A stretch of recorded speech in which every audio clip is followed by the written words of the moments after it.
예, 오늘 19장에 나타난 그 에베소 교회를 통해서 우리는 교회의 모습들을 살펴볼 수 있는데요.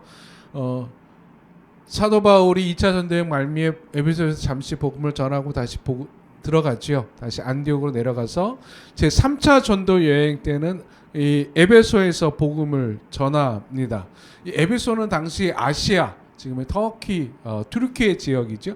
그 소아시아 지역의 소위 말해서 수도 역할을 담당한 큰 도시였습니다. 그래서 오늘 본문에 보면 사도 바울이 에베소에서 2해 동안이나 주의 복음을 전하죠. 도란노서원에서.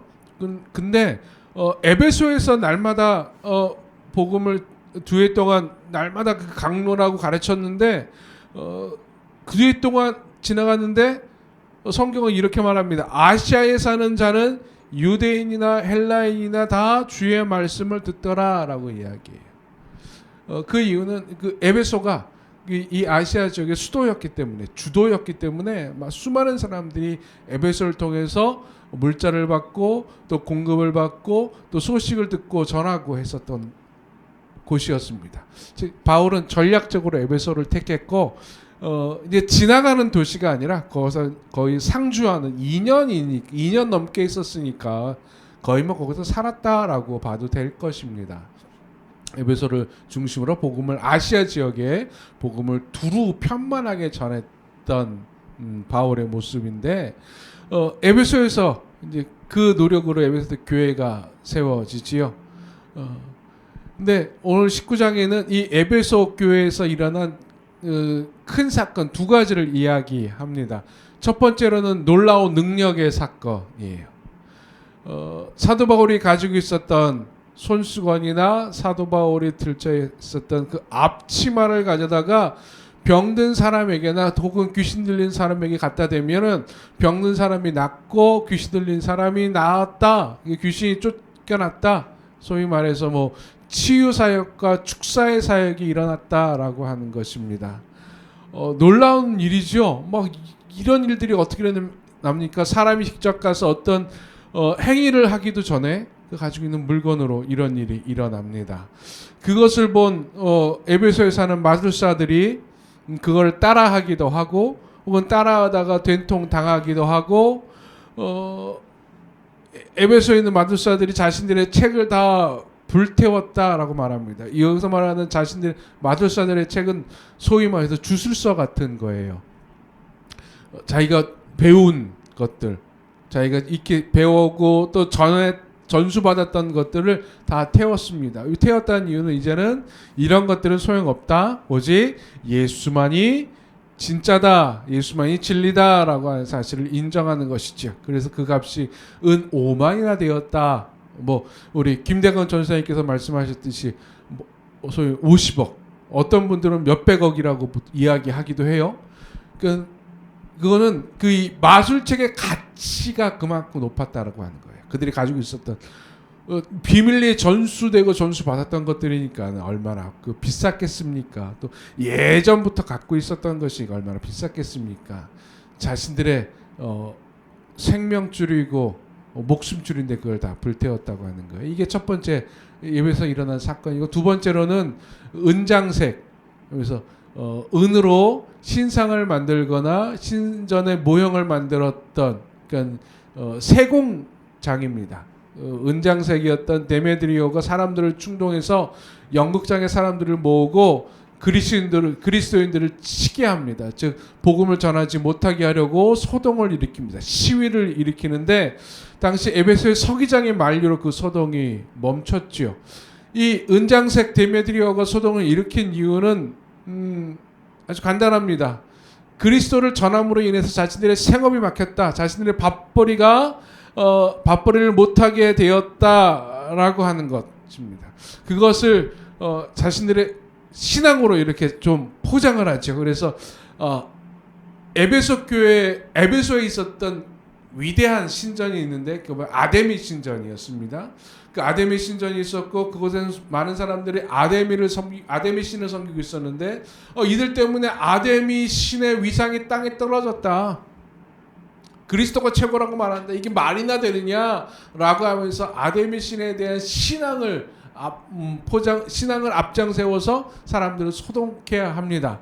그리스도를 치게 하려고 했었던 것이지요. 근데 다행히 서기관이 아주 지혜로워서 잘 다독여서 소동이 멈췄다. 그 이후에 바울은 제자들을 만나고 그리고 제자들을 잘 위로하고 다시 또 길을 떠납니다.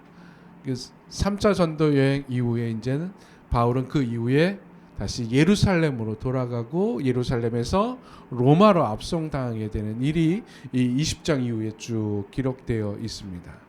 우리 이 두 가지 사건을 통해서 그게 이제 교회의 모습, 교회가 가져야 될 것들 또 고민해야 될 것들입니다. 를 찾아볼 수가 있는데요. 첫 번째로는 이 복음의 능력, 놀라운 능력에 관한 이야기인데 복음의 능력은 기술이 아닌 믿음의 문제다라고 하는 것입니다. 복음의 능력은 기술이 아닌 믿음의 문제다. 마술사들이 이제 바울이 가진 놀라운 능력에 이제 관심을 갖습니다. 왜냐하면 마술사들이 하는 일도 그런 거거든요. 요즘 말로 하면 이 마술사들은 그래서 무당, 주술사를 생각하시면 될 겁니다. 이들은 사람들을 병든 사람들의 병을 고쳐주고 귀신 들린 사람을 쫓아내주는 사람들이었어요. 악귀와 싸우는 사람들, 주술사들. 그러니 그들이 갖고 있던 책으로 기술로서 방법을 전수받은 것이죠. 그것으로서 이제 자신들의 밥벌이를 하고 자신들의 위상을 높였던 자들인데 이들이 바울이 가졌던 축사의 기술을 봅니다. 놀라워요. 막 바울이 가졌던 손수건을 갖다 대니까는 병든 자가 낫고 앞치마를 갖다 대니까 귀신이 놀라서 막 도망가고 그렇습니다. 마술사들이 보기에는 놀라운 기술입니다. 그래서 마술사들이 바울이 하는 방법을 이렇게 기술을 유심히 쳐다봅니다. 그러니까 예수님의 이름을 전하면서 예수의 이름으로 귀신을 쫓아내고 예수의 이름으로 명하니 병들이 나아요. 그래서 이들이 따라합니다. 방법이지요. 기술이지요. 그래서 말합니다. 이 기술로 이 방법으로 우리도 저런 일을 할 수 있겠다. 왜냐하면 마술사들이 지금까지 배운 게 그런 것들이었거든요. 기술을 배우는 거였거든요. 주문을 배우는 것이었어요. 어떤 약품을 만드는 제조술을 배우는 것이었어요. 기술이죠. 스킬을 배우는 거예요. 방법을 배우는. 그래서 그걸로 병자도 치유하고 또 귀신도 쫓아내기도 합니다. 그래서 이 복음의 능력도 기술을 가지고 있으면 기술을 배우면 되는 것이구나. 방법을 습득하면 되는 것이구나 라고 생각을 했던 것입니다. 어떤 기술이나 기교와 방법으로 복음의 능력을 가지려고 했었던 사람들의 모습 혹은 교회들의 모습들이 여기에 투영될 수 있다라고 볼 수 있습니다. 뭐뭐만 하면 능력이 일어납니다. 무엇을 하면 교회가 부흥합니다. 라고 하는 공식들이 있지요. 큐티하면 교회가 부흥합니다. 기도하면 어떤 일들이 이루어집니다. 라고 하는 공식들. 그래서 새벽 기도 하십시오. 40일간 금식하십시오. 교회가 전교인이 어떤 운동을 벌이면 교회가 부흥합니다. 숱하게 많습니다. 수많은 사람들이 그러한 교회 부흥의 공식들, 부흥의 방법들, 놀라운 기술들을 막 이야기합니다. 예전에 어떤 목사님들이 있었어요. 소위 말해서 부흥사라고 불려지는 목사님들이 이제 부흥사들은 어떤 능력이 성령의 은사들이 있어야 되니까 치유의 은사나 축사의 은사가 있어야 되니까 이분들이 어디 가서 어떤 기도원에 가서 합숙해서 막 배웁니다. 열심히 기도하고 배웁니다. 그래서 어떻게 하면 귀신이 쫓아낼 수 있다고 막. 그래서 얘기 들어보니까는 이런 분도 있었대요. 세수대야에 물을 떠놓고 거기에 나뭇잎을 딱 가운데 놓습니다. 그리고 명합니다. 움직여라. 그래서 움직일 때까지 하는 거예요. 그래서 움직이면 드디어 성령의 은사가 됐다. 그래서 그분들이 막 밖에 나가서 부흥회도 하고 인도하고 축사도 일으키고 실제로 있었던 일입니다. 이런 일들이 일어나요. 기술을 배우면 습득하면 된다라고 생각했었던 거예요. 근데 에베소의 놀라운 사건은 놀라운 능력의 사건은 무엇을 우리에게 알려주느냐? 복음의 능력은 이런 기술이 아니라고 하는 거. 마술사들이 듣고 배웠던 기술이 아니라고 하는 거예요. 마술사들이 주문처럼 외웠던 예수의 이름으로 명하노니가 아니라고 하는 거예요. 진짜 예수의 이름으로 명하노니 물러가라 그랬는데 어떤 일이 일어납니까? 막 귀신이 막 내가 예수도 하고 바울도 하는데 니들 누구냐? 그러면서 오히려 귀신 쫓아내려고 했던 그 마술사들을 짓밟아갖고 막 발가벗겨져서 도망쳐 나왔다라고 이야기합니다. 예, 복음의 능력은 기술의 문제가 아니라고 하는 거예요. 복음의 능력은 믿음입니다. 근데 여기서 한 가지, 마술사들도 믿음이 있었어요. 예수의 이름으로 전하면 귀신이 쫓아내지는구나, 귀신이 도망가는구나 라고 하는 믿음이 있었어요. 그래서 그런 예수의 이름에 힘이 있구나 라고 하는 것을 알았어요. 믿었어요. 그래서 예수의 이름으로 말합니다. 그냥 바울이 같은 그 손수건이 능력이 있구나가 아니라, 보세요, 손수건이 능력이 있는 게 아니에요. 바울이 전한 예수가 능력이 있구나는 사실을 알았어요. 그래서 이 스게와 제사장의 완전히 타락한 제사장이죠. 제사장은 유대 제사장인데, 레위 사람인데, 제사장의 아들들이 마술을 해요. 어떤 편법으로 먹고 사는 겁니다. 이들이 바울의 손수건을 훔쳐다가 이걸로 한 것이 아니라 자신들이 예수의 이름으로 말합니다. 예수의 이름에 대한 믿음이 있었다고 하는 거예요. 근데 예수의 이름에 대한 믿음이 가졌던 이들은 어떻게 됐습니까? 오히려 귀신한테 당하고 맙니다. 복음의 능력은 믿음의 문제인데 그 믿음이 이런 믿음이 아니라고 하는 거예요. 복음의 능력은 믿음의 문제인데 그 믿음에는 앞에 수식어가 붙습니다. 바른 믿음, 온전한 믿음. 즉 복음의 능력은 온전한 믿음에서 비롯이 됩니다. 온전한 믿음에서 나타나고 드러납니다. 온전한 믿음, 바른 믿음이란 무엇입니까? 단순히 이름을 의지하는 것이 아니라, 이름에 힘이 있다라고 하는 것을 믿는 것이 아니라 그 이름에 생명을 건 믿음입니다. 머리로 하는 믿음이 아니라 삶으로 살아내는 믿음이 능력이라고 하는 것입니다. 악기가 스게와의 일곱 아들들에게 이런 말을 해요. 내가 예수도 알고 바울도 알거니와 너희는 누구냐. 예수의 믿음이 무엇입니까? 바울의 믿음이 무엇입니까? 복음으로 살고 복음으로 죽는 자들입니다. 복음이 삶의 기준이 되고 복음이 삶의 목표가 되고 복음으로 살아가는 것. 여러분, 믿음은 이런 것입니다. 바른 믿음이란 내가 성경을 많이 알아요가 아니라, 내가 성경에 이런 글이 있음을, 이런 내용이 있는데 내가 이런 내용을 내가 믿어요 라고 하는 것이 아니라, 내가 당신을 믿어요 라고 하는 것, 그런 믿음이 아니라, 바른 믿음이란 그것을 알고 믿고 알고 내가 살아가는 거예요. 그것이 삶의 기준이 되는 거예요. 예수가 내 삶의 기준이 되는 거예요. 예수가 내 삶의 목표가 되는 거예요. 내가 예수로 살고 예수로 죽는 거예요. 이것이 믿음이라고 하는 거예요. 이 믿음이 있을 때 진정한 복음의 능력이 나타나는 것입니다. 교회의 능력은, 교회의 부흥은 바로 여기에 있습니다. 교회가 믿음으로 살아가는가? 교회가 예수로 살아가는가? 교회가 예수가 삶의 목표가 되는가? 교회의 목표가 예수 그리스도인가? 교회의 목표가 예수 그리스도일 때, 교회가 예수로 살고 예수로 죽을 때 그 교회는 능력이 나타난다고 하는 거예요. 왜 숱한 교회들이 그런 능력이 나타나지 않습니까? 마술사의 믿음이, 예수의 이름을 알아요. 예수의 능력을 알아요. 예수가 어떤 분인지 너무너무 잘 알아요. 근데 예수가 어떤 분인 줄 아는데 그 예수로 살아가지 못하기 때문에 그런 능력이 나타나지 않는 것입니다. 에베소 교회를 통해서 우리가 알아야 될 교회의 모습은, 교회는 믿음으로 살아가는 공동체라고 하는 거예요. 여러분 기억하십시오. 교회는 예수를 아는 공동체가 아니라, 교회는 예수를 외치는 공동체가 아니라, 교회는 예수로 살아가는 공동체입니다. 이것이 믿음의 공동체예요.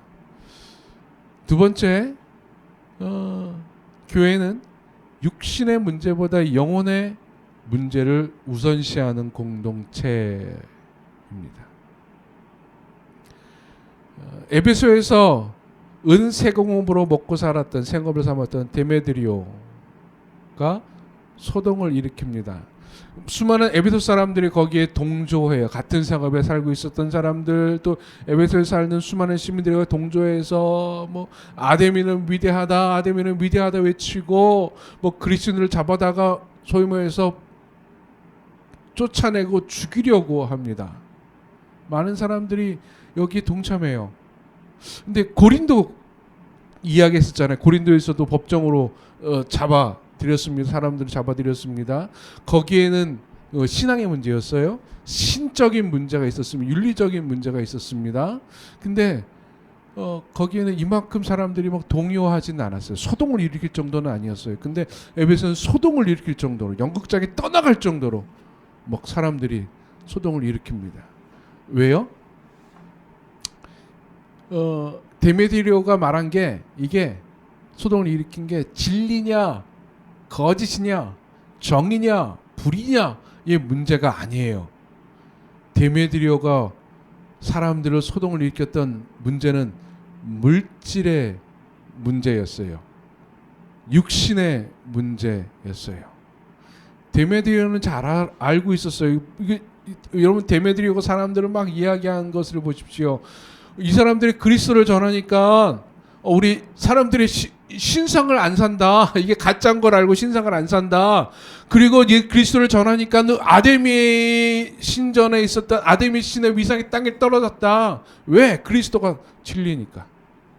예수가 더 위대한 것을 알고 있었어요. 그러기에 이들은 불안했던 거예요. 이렇게 되면 사람들이 신상 안 사고 신전에 안 올 텐데, 그럼 우리의 밥벌이가 없어지잖아. 우리의 밥벌이를 위해서는 아데미가 더 위대하게 돼야 돼요.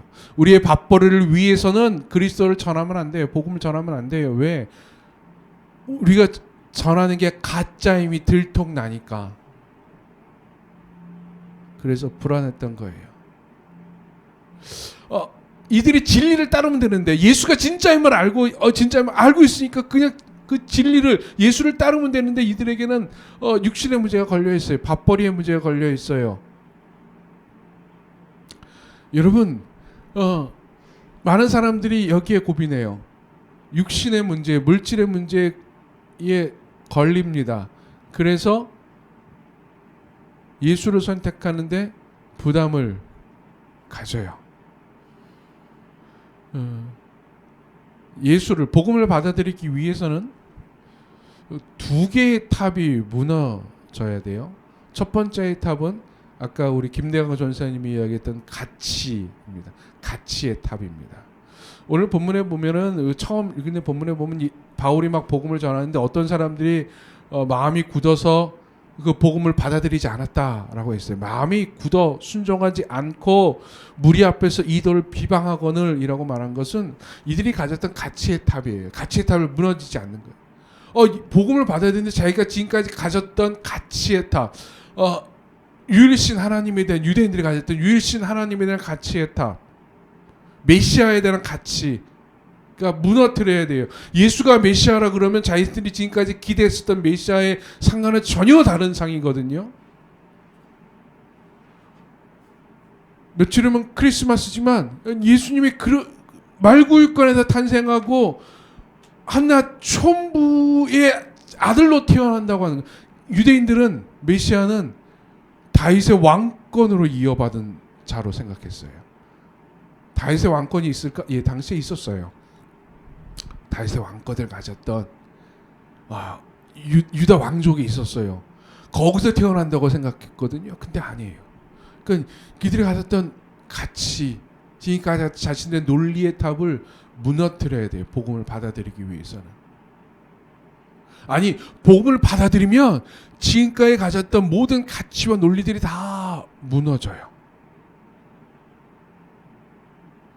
초창기 우리나라에 복음을 전했던 선교사님들이, 또 복음을 전했던 그 사람들이, 매서인들이 복음을 전할 때 그 복음을 받아들였던 사람들, 조선인들은요, 자신들이 가졌던 수많은 가치들을 일순간에 다 무너뜨렸습니다.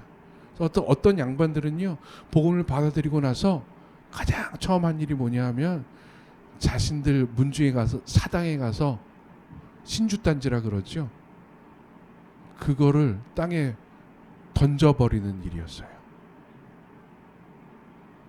일반 평민들은요, 옛날 조선 사람들 얼마나 많은 미신들을 믿었습니까? 터주신들, 집안의 터주신들, 그거 자신을 지켜준다고 믿었거든요. 예수를 믿고요, 가장 먼저 한 일이 그 터주신 성교던 그 단지들을 다 깨부수는 일이었어요. 가치의 탑을 무너뜨리는 거예요. 두 번째 무너뜨려야 되는 탑이 있는데 불안의 탑입니다. 데메드리오가 가졌던 탑, 물질에 대한 불안함, 생업에 대한 불안함. 예수를 믿게 되면 자신의 생업이 다 사라질 텐데 불안한 거예요. 내가 예수를 믿게 되면 지금까지 내가 지금 살았던 삶과 전혀 다른 삶을 살아야 되는데 불안한 거예요. 내가 이거 없이 살 수 있을까? 내가 예수를 믿으면 내가 새로운 삶을 살아야 되는데 내가 지금까지 살았던 삶을 다 끊어버리고 새로운 삶을 살아갈 수 있을까? 불안한 거예요. 그러니까 불안해갖고 그 탑을 무너뜨리지를 못해요. 그래서 예수를 잡지를 못해요. 데메드리오처럼. 내가 예수를 잡으면 내 생업을 다 무너뜨려야 되는데 내가 생업 없이 내가 살아갈 수 있을까? 물질 없이 살아갈 수 있을까? 여러분, 지금 우리의 고민이 여기 있지 않습니까? 아니, 교회는 이런 고민을 하는 자들에게 지금 당신은 물질의 문제와 부딪힐 때, 이 불안의 문제와 부딪힐 때 이야기해 줘야 되는 거예요. 육신을 살릴 것이냐, 영혼을 살릴 것이냐. 당신이 영혼을 살려야 됩니다. 영혼을 살릴 때 육신의 문제는 자연스럽게 따라옵니다. 아브라함이 자기 본토와 부모와 친척을 떠나 내가 내게 명한 곳으로 가라 그럴 때 얼마나 불안했겠어요. 나의 70 넘어서 어디 가서 무엇을 먹고 삽니까? 불안할 때 하나님이 그를 이끌어 주셨듯이 교회는 그런 사람들을 이끌어 줘야 돼요. 우선 문제는 영혼의 문제라고 하는 사실을 알려야 됩니다. 그래서 영혼을 살리는 선택을 해야 돼요. 불안의 탑, 영혼을 살리는 선택을 할 때 과감하게 무너뜨릴 수 있습니다. 세 번째, 교회는 복음의 순수성을 지켜야 됩니다. 이 데메드리오가 소동을 일으킨 사건을 보고 저는 이런 상상을 한번 해봤어요. 만약에 에베소에 사는 그리스도인들이, 데메드리오 은세공업자예요. 우상을 만드는 사람들이에요. 우상성에서 그거 판매하는 사람들이거든요. 여러분, 아데미 신상을 만들어서 판매할 때 그 사가는 사람들이 무엇을 사겠습니까? 이 아데미 신이 나를 지켜줄 거야. 아데미 신을 통해서 아데미 신이 나에게 다산, 생산을 막 풍요롭게 해줄 거야라고 하는 신앙을 가지고 살지 않겠습니까? 그러면 이런 생각을 해봤거든요. 만약 에베소 교회가 이들과 힘을 합쳤더라면, 데메드리오를 불러요. 당신 예수를 믿으세요. 예수 믿고 당신 아데미 신상 만들지 말고 예수의 신상 만들면 되잖아요. 예수의 상징 만들면 되잖아요. 뭐 요즘 말하면 십자가 만들어서 팔면 되잖아요. 그러면은 매부 좋고 누이 좋고 다 좋은 거 아닙니까? 그리스도인들은 예수를 막 더 많이 전할 수 있어요. 사람들이 와서 십자가 사가요. 그러면 예수 믿는 거예요. 예수 믿게 해주는 거예요. 이게 뭐예요? 예수예요. 예수 믿으면 당신 복 받아요. 예수 믿으면 당신 구원 받아요. 일석이조 아니겠습니까? 근데 왜 교회가 이런 것을 하지 않았을까? 왜 바울이 사람들에게 가서 당신들 이거 더 이상 아담의 신상 만들지 말고 예수의 십자가 만들어 파시오라고 말하지 않았을까? 만약 그렇게 됐으면 육신의 문제와 영혼의 문제가 다 해결될 수 있었을 텐데, 밥벌이가 생업이 해결될 수 있어서 이들이 더 이상 소동 안 일으키고 이들도 다 예수 믿고 그랬을 텐데, 여기에 문제가 있습니다. 교회가 이 상황에서 복음의 순수성을 지킬 수 있을까? 만약에 데메드리오와 타협해서 당신 예수에 관련된 이 복음에 관련된 어떤 상징물 만들고, 뭐 우상은 안 되니까 뭐 예수의 형상 만들어서 파는 건 안 되니까요. 그렇죠? 상징물이 있었어요. 당시 초대교회도 상징물이 있었습니다. 십자가도 초대교회 처음부터 십자가도 상징이었고요. 뭐 여러분 잘 알듯이 물고기 문양도 있었고요. 많은 상징물들이 있었습니다. 내가 예수 믿는 사임을 드러낼 수 있는 그거 만들어서 팔면 되잖아요. 근데 문제는 이렇게 됐을 때 교회가 그 복음의 순수성을 지킬 수 있을까입니다. 교회의 역사는 이 두 마리 토끼를 다 쫓을 때 교회는 그 순수성을 지켜내지 못했다라는 것을 이야기해 줍니다. 중세의 교회가 그랬습니다. 두 마리 토끼를 다 잡으려고 그랬어요. 복음과 권력의 두 마리 토끼, 물질과 복음의 두 마리 토끼. 현대의 교회들이 이 두 마리 토끼를 다 잡으려고 했습니다. 소위 말해서 성공이라고 하는 것과 복음이라고 하는 것을 다 잡으려고 했습니다. 근데 그 결과는 다 놓쳤지요. 중세의 교회는 복음을 망가뜨렸습니다. 결국 그 교회는 물질도 잃고 권력도 잃었어요. 현대의 교회는 성공을 쫓아가는 교회처럼 보였지만 결국 성공으로 인해 복음을 도구화시켰습니다. 소위 말해서 기복주의 신앙이라고 하는, 소위 말해서 뭐 성공 신학이라고 이야기하는 것들을 통해서 교회 복음이 많이 희석화됐지요. 많이 지탄을 받습니다. 데메드리오 사건은 오늘 교회에게 이런 질문을 던지는 것입니다. 과연 교회의 복음의 순수성을 지켜낼 수 있느냐라고 하는 것. 여러분, 지금 내가 복음의 순수성을 지키기 위해서라면 차라리 하나는 포기하는 것이 낫습니다.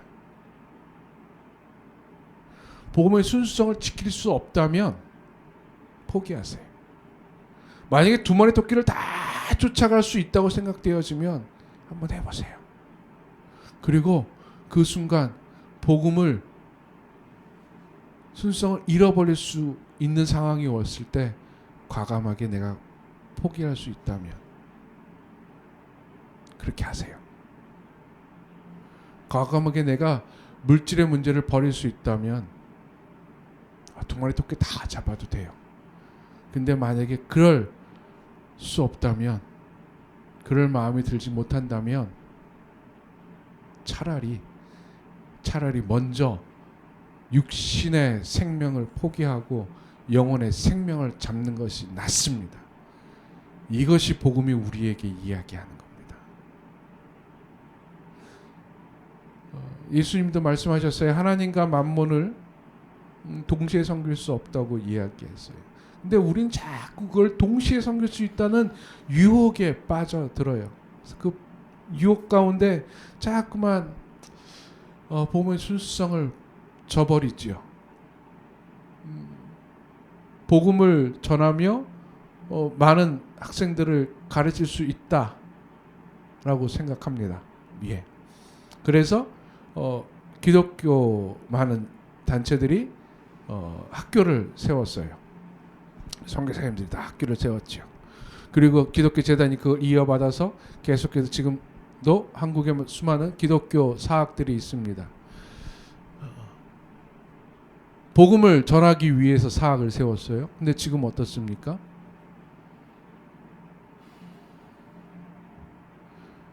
복음을 전하기 위해서 사학과 동시에 순수한 복음과 함께 사학을 함께 유지해 가고 있다고 장담하십니까?